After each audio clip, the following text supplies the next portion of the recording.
Thomas एडिसनने विजेच्या बल्बचा शोध लावताना 10,000 वेळा प्रयोग केले आणि ते फसले, तरीही त्यांनी हार मानली नाही. ही गोष्ट आपण सर्वांनीच अनेकदा ऐकली आहे. सर्वसाधारणपणे या गोष्टीकडे आपण फक्त एक अफाट जिद्द किंवा चिकाटी म्हणून पाहतो. हो, एक्झॅक्टली. पण यामागे केवळ जिद्द नव्हती, तर एक अत्यंत अचूक असं कॅल्क्युलेशन होतं. म्हणजे शून्यातून करोडपती होणं हा काही नशिबाचा खेळ नसून ते एका विशिष्ट विज्ञानावर आधारलेलं इंजिनिअरिंग आहे. आणि आजच्या या सखोल चर्चेत आपण एका अशाच मॅन्युअलला डिकोड करणार आहोत. नक्कीच. आणि हे मॅन्युअल काही एका रात्री तयार झालेलं नाहीये. तब्बल 20 वर्षांच्या प्रदीर्घ आणि सखोल संशोधनातून हे तयार झालंय. नेपोलियन हिल यांचं ते जगप्रसिद्ध सूत्र द लॉ ऑफ सक्सेस. बरोबर. आणि हे सूत्र म्हणजे कुणीतरी एका बंद खोलीत बसून काढलेलं केवळ तात्विक तर्क नाही, हे लक्षात घेणं खूप महत्वाचं आहे. आज आपण ज्या माहितीच्या आधारावर ही चर्चा करत आहोत ना, तो 20व्या शतकातील 500 पेक्षा जास्त अत्यंत यशस्वी व्यक्तींचा प्रत्यक्ष अभ्यास आहे. म्हणजे यात अँड्रू कार्नेगी, हेनरी फोर्ड आणि स्वतः थॉमस एडिसन यांसारख्या दिग्गजांचा समावेश आहे ना? हो, अगदी. नेपोलियन हिल यांनी यांच्या कार्यपद्धतीचं अतिशय जवळून विश्लेषण केलं. या सर्व लोकांचे व्यवसाय वेगळे होते, पार्श्वभूमी वेगळी होती, पण तरीही त्यांच्या विचार प्रक्रियेत एक समान धागा होता. आणि याच समान धाग्यातून हिल यांनी 16 सुवर्ण नियम म्हणजे 16 गोल्डन लॉज शोधून काढले. आणि मुळात कसं आहे, सगळेच लोक म्हणतात की ध्येय मोठं ठेवा किंवा कठोर मेहनत करा. हे ऐकायला खूप सोपं वाटतं आणि बहुतेक लोकांना हे माहिती असतं. पण या 16 नियमांचं खरं महत्त्व त्यांच्या सखोल मानसशास्त्रात दडलेलं आहे. नक्कीच. हे नियम म्हणजे केवळ एक चेकलिस्ट नाहीये, तर ते एकत्र येऊन यशाचं एक भक्कम समीकरण कसं तयार करतात, हे आज आपण या स्रोतांच्या आधारे समजून घेणार आहोत. अर्थात आपण या विचारांचं थेट समर्थन करत नाही आहोत, पण या मूळ स्रोतातून नक्की काय सिद्धांत मांडलेत ते आपण तटस्थपणे एक्सप्लोर करणार आहोत. अगदी बरोबर. तर मग सुरुवात सर्वात मूलभूत गोष्टीपासून करूया. माणसाच्या आतल्या जगापासून आणि त्याच्या मानसिक दिशेपासून. पहिला टप्पा म्हणजे द इनर फाउंडेशन. कोणतीही गगनचुंबी इमारत उभी करायची असेल तर तिचा पाया जमिनीत अत्यंत खोलवर आणि भक्कम असावा लागतो. ह्या 16 नियमांपैकी पहिले काही नियम माणसाच्या मानसिकतेशी जोडलेले आहेत. यातला पहिलाच नियम आहे डेफिनेट चीफ एम, म्हणजेच आयुष्यातील एक अत्यंत स्पष्ट आणि निश्चित ध्येय असणं. म्हणजे काय हवंय हेच जर माहीत नसेल तर ते मिळवणार कसं? हा साधा प्रश्न आहे. हो ना. मानसशास्त्रीयदृष्ट्या पाहायचं तर जेव्हा एखादी व्यक्ती आपलं ध्येय निश्चित करते तेव्हा तिचा मेंदू आजूबाजूच्या गोंधळातून केवळ त्या ध्येयाशी संबंधित संधींना शोधायला सुरुवात करतो. हा निव्वळ योगायोग नसून ती मेंदूची कार्यपद्धती आहे असं या स्रोतात म्हटलंय. या संकल्पनेला मला वाटते एका सोप्या उपमेने समजून घेता येईल. समजा एखादा माणूस गाडीत बसला, त्याने इंजिन सुरू केलं आणि तो गाडी चालवू लागला. पण त्याने डॅशबोर्डवरच्या जीपीएसमध्ये कोणतंच डेस्टिनेशन टाकलं नसेल तर काय होईल? धावेल, पण पोचणार कुठेच नाही. एक्झॅक्टली. इंधनाचा म्हणजेच माणसाच्या ऊर्जेचा आणि वेळेचा फक्त अपव्यय होईल. गाडी केवळ रस्त्यांवर गोलगोल फिरत राहील. निश्चित ध्येय नसणं हे अगदी या भरकटलेल्या गाडीसारखंच आहे असं मला वाटतं. ही अगदी अचूक उपमा दिलीत. आणि तिथेच त्यांचा 6वा नियम म्हणजे इमॅजिनेशन किंवा कल्पनाशक्ती या प्रक्रियेत जोडला जातो. जर ध्येय हे अंतिम ठिकाण असेल तर कल्पनाशक्ती हे त्या गाडीचं इंजिन आहे. प्रत्येक मोठं यश हे वास्तवात येण्यापूर्वी एका कल्पनेत जन्म घेतं. यात मला हेनरी फोर्ड यांचं उदाहरण खूप रंजक वाटतं. त्यांना V8 इंजिन बनवायचं होतं ना, ज्यात 8ही सिलेंडर एकाच ब्लॉकवर असतील. हो, आणि त्यांच्या सर्व इंजिनियर्सनी सांगितलं होतं की हे तंत्रज्ञानाच्या दृष्टीने पूर्णपणे अशक्य आहे. पण फोर्ड यांनी कल्पनाशक्तीचा वापर करून एक स्पष्ट चित्र डोळ्यांसमोर उभं केलं होतं. त्यांनी इंजिनियर्सना काम चालू ठेवायला सांगितलं आणि शेवटी तो अशक्य वाटणारा शोध वास्तवात आला. कल्पनाशक्ती म्हणजे केवळ दिवास्वप्न पाहणं नव्हे, तर वास्तवाला आपल्या विचारानुसार वळवणं. भारीच आहे हे. पण फक्त कल्पना आणि ध्येय असूनही चालत नाही ना.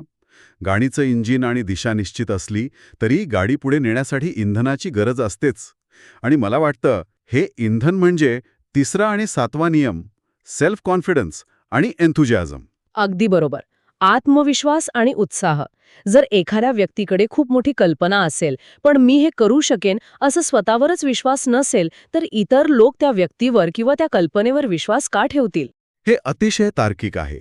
आणि उत्साहाचा विचार केला तर आमचा उत्साह हा संसर्गजन्य असतो.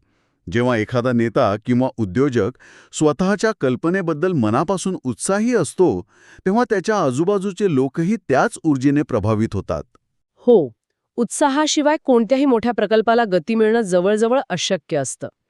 त्यामुळे स्पष्ट ध्येय, मोठी कल्पनाशक्ती, भक्कम आत्मविश्वास आणि प्रचंड उत्साह हा तो अंतर्गत पाया आहे, ज्यावर यशाची इमारत उभी राहते. हा पाया तर रचला गेला, पण नुसते विचार करून कोणीही यशस्वी होत नाही, हा वास्तवाचा एक कठीण पैलू आहे. कृतीची जोड असल्याशिवाय सर्वोत्तम कल्पनाही कागदावरच राहतात. यातून चर्चेचा पुढचा टप्पा समोर येतो, ॲक्शन अँड एक्झिक्युशन. इथे 5वा नियम, इनिशिएटिव्ह अँड लीडरशिप, खूप महत्वाचा ठरतो. नेतृत्व म्हणजे केवळ खुर्चीत बसून इतरांना आदेश देणं नव्हे, तर स्वतः पुढाकार घेऊन कृती करणं. आणि ती कृती योग्य दिशेनेच राहावी, यासाठी 12वा नियम, कॉन्सन्ट्रेशन म्हणजेच एकाग्रता महत्वाची ठरते. स्रोतांमध्ये अत्यंत स्पष्टपणे म्हटलंय, फोकस इज पॉवर. माणसाची सगळी ऊर्जा एकाच बिंदूवर केंद्रित करणं. सूर्यकिरणे जेव्हा भिंगातून एकाच बिंदूवर केंद्रित होतात, तेव्हाच कागद जळतो. विखुरलेली ऊर्जा काहीही साध्य करू शकत नाही. अगदी. पण या प्रवासात अनेकदा अडथळे येतात, राग येतो, निराशा येते. तिथे 8वा नियम काम करतो, सेल्फ कंट्रोल, स्वतःच्या भावनांवर नियंत्रण ठेवणं. जर माणसाचं स्वतःच्या भावनांवर नियंत्रण नसेल, तर त्या भावना त्याच्यावर नियंत्रण मिळवतात आणि पूर्ण प्रवास भरकटतो. म्हणजे रागाच्या भरात घेतलेला एक चुकीचा निर्णय वर्षांची मेहनत मातीमोल करू शकतो. हे तर खरंच आहे. आता या प्रवासात एक अत्यंत व्यावहारिक बाजूही येते, पैसा आणि मूल्यनिर्मिती. नियम 4 हॅबिट ऑफ सेव्हिंगबद्दल बोलतो. हो, पैसे कमवण्यापेक्षा ते साठवणं जास्त महत्वाचं आहे, असे या स्रोतांमध्ये म्हटलंय.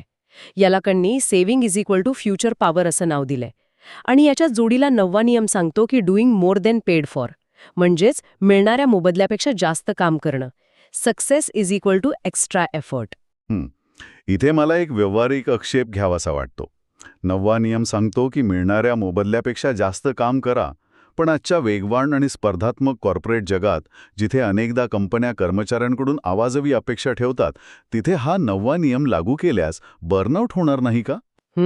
हा खूपच नैसर्गिक प्रश्न आहे. म्हणजे या अतिरिक्त प्रयत्नांचा बॉसकडून गैरफायदा घेतला जाण्याची शक्यता जास्त वाटते. हा नियम आजच्या काळात स्वतःचं शोषण करून घेण्यासारखा वाटत नाही का? मी समजू शकते तुम्हाला काय म्हणायचंय. हा एक अतिशय महत्वाचा आणि आजच्या काळाला साजेसा प्रश्न आहे. वरवर पाहता असं वाटू शकतं की हा नियम म्हणजे स्वतःचं शोषण करून घेणं आहे. पण जर यामागचं विज्ञान आणि रणनीती नीट समजून घेतली, तर चित्र पूर्णपणे वेगळं दिसतं. कसं काय? कारण हा नियम इतरांसाठी काम करण्याबद्दल नाहीच मुळी. तो स्वतःची व्हॅल्यू किंवा मूल्य वाढवण्याबद्दल आहे. जेव्हा एखादी व्यक्ती मिळणाऱ्या पैशांपेक्षा जास्त आणि उत्तम दर्जाचं काम करते, तेव्हा ती प्रत्यक्षात स्वतःच्या कौशल्यांमध्ये आणि सवयींमध्ये गुंतवणूक करत असते. हां, म्हणजे हे आपण आधी पाहिलेल्या बचतीच्या सवीसारखंच आहे. फक्त इथे पैशांऐवजी कौशल्याची बचत होतीये. एक्झॅक्टली.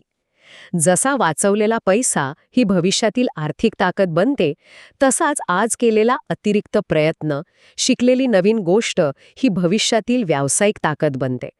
समजा एखादा सामान्य कर्मचारी ऑफिसच्या वेळेनंतर स्वतःहून नवीन सॉफ्टवेअर शिकतोय. तो कंपनीला मोफत सेवा देत नाहीये, तर तो स्वतःला अधिक मौल्यवान बनवत आहे. हो, जे लोक फक्त मोबदले इतकेच काम करतात, ते त्याच पदावर अडकून पडतात. पण जे नेहमी अतिरिक्त मूल्य देतात, ते बाजारात स्वतःला इतके अपरिहार्य बनवतात की भविष्यात त्यांना त्यांच्या अटींवर काम आणि मोबदला मिळतो. हा गैरफायदा घेण्याचा विषय नसून स्वतःचा व्यावसायिक मूल्य वाढवण्याचा एक धोरणात्मक निर्णय आहे. हा दृष्टिकोन खरोखरच विचार करायला लावणार आहे. अतिरिक्त प्रयत्नांना शोषणाऐवजी स्वतःमधील गुंतवणूक म्हणून पाहिल्यास कामाकडे बघण्याचा दृष्टिकोनच पूर्ण बदलतो. पण हे सगळं करत असताना एक मर्यादा येतेच ना. कशी मर्यादा? एखादा माणूस एकटा कितीही मोठा असला, कितीही बुद्धिमान असला, तरी दिवसाचे 24 तासच त्याच्याकडे असतात. भौतिक आणि बौद्धिक मर्यादा ओलांडून अफाट यश मिळवायचं असेल, तर इतरांची जोड आणि सांघिक शक्ती आवश्यक असते. इथून पुढचा टप्पा सुरू होतो, सोशल डायनॅमिक्स आणि टीमवर्क. अगदी बरोबर. इथे नियम 2 मास्टरमाइंड आणि नियम 13 कोऑपरेशन यांचा थेट संबंध येतो. मास्टरमाइंड ही नेपोलियन हिल यांची एक अत्यंत प्रभावी आणि प्रसिद्ध संकल्पना आहे. योग्य आणि समान विचारसरणीच्या लोकांसोबत राहणं. कारण एकटा माणूस नेहमीच मर्यादित असतो. हो, त्याची बुद्धी, ऊर्जा आणि वेळ मर्यादित असतो. अँड्र्यू कार्नेगी यांचं उदाहरण या नियमाचं उत्तम प्रात्यक्षिक आहे. कार्नेगी हे स्टील उद्योगातील सम्राट होते, पण त्यांना स्वतःला स्टील बनवण्याचं तांत्रिक ज्ञान फारसं नव्हतंच मुळी. खरंच? मग त्यांनी एवढं मोठं साम्राज्य कसं उभं केलं? त्यांचं खरं कौशल्य हे मास्टरमाइंड गट तयार करण्यात होतं. त्यांनी रसायनशास्त्रज्ञ, अभियंते आणि व्यवस्थापक अशा वेगवेगळ्या क्षेत्रांतील तज्ज्ञांना एकत्र आणलं. जेव्हा 2 किंवा अधिक लोक एकाच ध्येयासाठी एकत्र येतात, तेव्हा त्यांची सांघिक ताकद अमरशाद होते. क्या बात आहे. या संकल्पनेला एका वाद्यवृंदाचा म्हणजे सिम्फनी ऑर्केस्ट्राच्या उपमेतून अधिक चांगल्या प्रकारे उलगडता येईल. एखादा व्हायोलिन वाजवणारा कितीही जागतिक दर्जाचा संगीतकार असला तरी तो एकटा संपूर्ण सिम्फनी तयार करू शकत नाही. नक्कीच नाही. पूर्ण आणि भव्य संगीत तयार करण्यासाठी त्याला ड्रम, पियानो, बासरी या सगळ्यांच्या साथीची गरज असतेच. पण त्याहूनही महत्त्वाचं म्हणजे ऑर्केस्ट्रामध्ये कुणीही एकाच वेळी स्वतःचा सूर मोठा करण्याचा प्रयत्न करत नाही. हो, हे खूप महत्वाचं आहे. व्हायोलिनला माहीत असतं की केव्हा थांबायचं आणि बासरीला पुढे येऊ द्यायचं. मास्टरमाइंड ग्रुपचं विज्ञान हेच आहे. स्वतःचा अहंकार बाजूला ठेवून एका मोठ्या ध्येयासाठी दुसऱ्याच्या कौशल्याला जागा करून देणं. ही उपमा या सांघिक शक्तीचं अचूक वर्णन करते. आणि हा ऑर्केस्ट्रा तेव्हाच उत्तम वाजेल जेव्हा त्यातले वादक एकमेकांसोबत मिळून मिसळून काम करतील. म्हणूनच या मास्टरमाइंडसाठी इतर 3 नियम अत्यंत आवश्यक ठरतात. कोणते 3 नियम? नियम 10 प्लीजिंग पर्सनॅलिटी, म्हणजे माणसाचं व्यक्तिमत्व असं असावं की लोकांना त्याच्यासोबत राहायला आणि काम करायला आवडलं पाहिजे. कोणी कितीही हुशार असला, पण जर तो लोकांची उद्धटपणे वागत असेल तर कोणतेही तज्ज्ञ लोक त्याच्या मास्टरमाइंड ग्रुपमध्ये थांबणारच नाहीत. आणि म्हणूनच नियम 15 म्हणजे टॉलरन्स आणि नियम 16 द गोल्डन रूल हे इथे लागू पडतात. टीममध्ये वेगवेगळ्या विचारांचे लोक असतात, त्यामुळे मतभेद होणं स्वाभाविक आहे. तिथे सहिष्णुतेची नितांत आवश्यकता असते. अगदी बरोबर. आणि 16वा नियम तर मानवी वर्तणुकीचा एक अत्यंत प्रभावी सिद्धांत सांगतो. जसं वागणं इतरांकडून अपेक्षित आहे तसंच स्वतः इतरांशी वागणं. हो, आणि इथे एक गोष्ट स्पष्ट करणं गरजेचं आहे की गोल्डन रूल हा केवळ नैतिकतेचा किंवा नीतिमत्तेचा धडा नाहीये, तर ते व्यापारातील एक अत्यंत प्रभावी तंत्र आहे, असं या स्रोतांमध्ये स्पष्ट केलंय. म्हणजे निव्वळ चांगला माणूस बनण्यापुरतं हे मर्यादित नाहीये. एक्झॅक्टली. जेव्हा एखादा व्यावसायिक इतरांशी प्रामाणिकपणे आणि आदराने वागतो, तेव्हा तो समाजात विश्वासाचं एक जाळं विणत असतो. व्यवसायात जेथे विश्वास असतो तिथे व्यवहार जलद होतात आणि अडचणीच्या काळात तीच लोक एकमेकांच्या मदतीला धावून येतात. यशस्वी लोक हे केवळ स्वतःच्या बुद्धीवर मोठे होत नाहीत, ते या नियमांचा वापर करून स्वतःभोवती एक इकोसिस्टम तयार करतात. हे सर्व नियम एकमेकांत कसे गुंफलेले आहेत हे पाहणं खरोखरच कुतूहल निर्माण करणार आहे. ध्येय निश्चित करणं, कल्पनाशक्ती वापरणं, स्वतःचं मूल्य वाढवणं आणि एका उत्तम मास्टरमाइंड ग्रुपची स्थापना करणं. पण आता नाण्याच्या दुसऱ्या बाजूकडे बघायला हवं. म्हणजे वास्तवाकडे. हो, वास्तवात गोष्टी नेहमीच ठरवल्याप्रमाणे घडत नाहीत. एखादी जागतिक महामारी येते किंवा अचानक मार्केट क्रॅश होतं. अनेकदा मोठा धक्का बसतो आणि अपयश पदरी पडतं. अशावेळी वास्तवाचं भान आणि अपयशाचा सामना कसा करायचा हा चर्चेचा एक अत्यंत कळीचा मुद्दा आहे. हा टप्पा म्हणजे यशस्वी आणि अयशस्वी लोकांमधला सर्वात मोठा आणि निर्दयी फिल्टर आहे. इथे 11वा नियम काम करतो, ॲक्युरेट थिंकिंग किंवा सत्यावर आधारित अचूक विचार करणं. आणि 14वा नियम फेलियर म्हणजेच अपयश. हे दोन्ही नियम एकमेकांसोबत कसे काम करतात यावर माणसाचं भविष्य ठरतं. पण इथे एक महत्त्वाचा प्रश्न उभा राहतो. जेव्हा एखादा मोठा व्यवसाय बुडतो किंवा आयुष्यात मोठं नुकसान होतं, तेव्हा साहजिकच तिथे गोंधळ असतो, कर्जाचा डोंगर असतो आणि नकारात्मक चर्चा असतात. अशा अत्यंत तणावाच्या वेळी भावना बाजूला ठेवून ॲक्युरेट थिंकिंग करणं माणसाच्या मेंदूला शक्य तरी असतं का? हा खूपच प्रॅक्टिकल प्रश्न आहे. कारण मानसशास्त्र सांगतं की संकटाच्या वेळी माणसाचा मेंदू फाईट ऑर फ्लाईट मोडमध्ये जातो. मग अशा वेळी सत्य आणि अफवा यातील फरक कसा ओळखायचा, जेणेकरून अपयश आल्यावर पूर्णपणे खचून जायला नको? हे बघा, संकटाच्या वेळी मेंदू घाबरतो हे नैसर्गिक आहे. आणि म्हणूनच ॲक्युरेट थिंकिंग ही एक सवय किंवा एक प्रकारची शिस्त आहे जी जाणीवपूर्वक विकसित करावी लागते. अफवा आणि नकारात्मक मते ही नेहमी भावनांवर आधारित असतात. माझ्याने हे होणारच नाही किंवा माझं नशीबच खराब आहे या स्वतःच्याच मनाला सांगितलेल्या अफवा असतात. बरोबर आहे. ॲक्युरेट थिंकिंग माणसाला शिकवतं की माहितीचं वर्गीकरण कसं करायचं, कोणतं केवळ भावनिक मत आहे आणि कोणतं सिद्ध झालेलं तथ्य म्हणजे फॅक्ट आहे. थॉमस एडिसन यांच्या आयुष्यातील एक घटना या नियमाचं उत्तम उदाहरण आहे. कोणती घटना? 1914 साली त्यांच्या प्रयोगशाळेला भीषण आग लागली होती. त्यांच्या आयुष्यभराची कमाई आणि संशोधन जळून खाक होत होतं.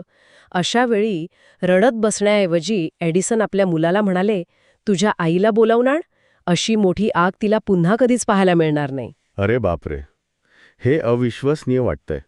एवढं मोठं नुकसान डोळ्यांसमोर दिसत असताना असा विचार करणं सोपं नक्कीच नाहीये. सोपं नाही, पण तेच ॲक्युरेट थिंकिंगचं शिखर आहे. एडिसन यांनी भावना बाजूला ठेवून तथ्याकडे पाहिलं. तथ्य हे होतं की प्रयोगशाळा जळाली आहे आणि त्यासोबत त्यांच्या जुन्या चुकाही जळून गेल्या आहेत. दुसऱ्याच दिवशी त्यांनी पुन्हा नव्याने सुरुवात केली. कमाल आहे. जेव्हा माणूस सत्यावर आधारित विचार करतो तेव्हा अपयश हा शेवट वाटत नाही. तो केवळ एक फीडबॅक किंवा एक नवा डेटा पॉइंट वाटतो. म्हणूनच स्रोतांमध्ये स्पष्टपणे म्हटलंय की फेल्युअर हा यशाचाच एक भाग आहे. तो यशाच्या विरुद्ध नाही, तर प्रक्रियेचा एक अविभाज्य टप्पा आहे. ह्या सखोल चर्चेचा आलेख पाहिला तर यातील तार्किकता खरंच थक्क करणारी आहे. सुरुवातीला डेफिनेट चीफ एमने गाडीला दिशा मिळाली. इमॅजिनेशन आणि एन्थुसियाझमने इंजिन सुरू झालं. Doing more than paid for या नियमातून स्वतःची व्यावसायिक ताकद वाढवली गेली. मास्टरमाइंड आणि गोल्डन रूलमधून योग्य लोकांची फळी उभी राहिली. आणि शेवटी जेव्हा वास्तवाचा कठीण सामना करावा लागला तेव्हा भीतीला बाजूला सारून ॲक्युरेट थिंकिंगने अपयशालाच आपला मार्गदर्शक बनवलं. ही साखळी एका गणिताच्या सूत्रासारखी अचूक आहे. आणि म्हणूनच नेपोलियन हिल यांनी याला सायन्स ऑफ सक्सेस म्हटलं आहे. हे केवळ काही प्रेरणादायी सुविचार नाहीत, तर ते कॉज अँड इफेक्ट यावर आधारित एक विज्ञान आहे. जसं गुरुत्वाकर्षणाचा नियम सर्वांसाठी समान काम करतो, तसंच हे 16 नियम एका विशिष्ट पद्धतीने आयुष्यात लागू केले तर त्याचं रूपांतर यशामध्ये होणं अटळ असतं. आपण या सखोल विश्लेषणाच्या अगदी शेवटी आलो आहोत. यातून एक गोष्ट नक्कीच अधोरेखित होते की शून्यातून करोडपती होण्यापर्यंतचा प्रवास हा अंधारात मारलेला तीर नाहीये. तो एक प्रकाशमान रस्ता आहे, ज्याचे अत्यंत सुस्पष्ट नकाशे या 16 नियमांच्या स्वरूपात उपलब्ध आहेत. पण इथेच एक अत्यंत रंजक आणि मानवी स्वभावाचा विरोधाभास निर्माण होतो, ज्यावर मला वाटतं प्रत्येकाने विचार करणं गरजेचं आहे. 500 अत्यंत यशस्वी लोकांच्या सखोल अभ्यासातून यशाचे हे 16 नियम जगजाहीर झाले आहेत. बरोबर. हे ज्ञान अनेक दशकांपासून पुस्तकांच्या आणि आता इंटरनेटच्या माध्यमातून सर्वांसाठी सहज उपलब्ध आहे. यशाचा हा मॅन्युअल हातात असूनही जगातले 99% लोक अजूनही ते का पाळत नाहीत? हा प्रश्न मुळावर घाव घालणारा आहे खरंच. रस्ता आणि नकाशा दोन्ही समोर असूनही बहुतांश लोक तो प्रवास का सुरू करत नाहीत? इथेच असा विचार येतो की या 16 नियमांच्या पलीकडे एक 17वा नियम आहे जो कुठेही लिहून ठेवलेला नाही. तो 17वा नियम कोणता? तो माणसाचा स्वतःचा आळस आहे की आरामदायक आयुष्य सोडण्याची त्याची आंतरिक भीती आहे? स्वतःच्या खऱ्या क्षमतेची ओळख होण्याची भीती लोकांना हे 16 सुवर्ण नियम कृतीत आणण्यापासून रोखत तर नाही ना? सगळं ज्ञान उपलब्ध असूनही कृती न करण्यामागे मानवी मनाचं नेमकं कोणतं मानसशास्त्र दडलेलं आहे? हा विचार नक्कीच अस्वस्थ करणारा आहे. तंत्रज्ञान आहे, यशाचं इंजिनिअरिंग माहीत आहे, पण तरीही स्वतःच्याच प्रगतीवर ब्रेक लावणारा तो अदृश्य अडथळा कोणता, याचा शोध ज्याचा त्याने स्वतःच्या आत घेणं गरजेचं आहे. याच एका विचार करायला लावणाऱ्या प्रश्नासोबत आजची ही सखोल चर्चा आपण इथेच पूर्ण करूया. एका नव्या माहितीच्या आणि संशोधनाच्या विश्लेषणासाठी पुन्हा भेटू.